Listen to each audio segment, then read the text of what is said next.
भूकंप नेमके कधी होणार आहे? बघा, निवडणुकीच्या आधीच होईल. आपल्याला कळेल अजून काय काय होतं आहे, कुठल्या पक्षात काय काय घडतं आहे म्हणून. पण निश्चित मोठे मोठे भूकंप आता निवडणुकीच्या तोंडावर म्हणजे 15 दिवसामध्ये 20 दिवसामध्ये आपल्याला झालेला बघायला मिळतील. महाराष्ट्र जपान नाही आणि महाराष्ट्रात जेव्हा एक भूकंप होईल 2024 ला, तेव्हा तुम्ही कुठे वाहून जाणार आहात कोसळणार आहात याची तुम्ही मनाची तयारी सगळ्यांनी केली.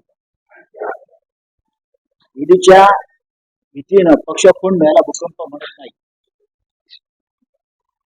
ईडीचा वापर करून विरोधकांना धाडी घालणं आणि त्यांना तुरुंगात टाकणं त्याला भूकंप म्हणत नाही, त्याला डरपोकपणा म्हणतात.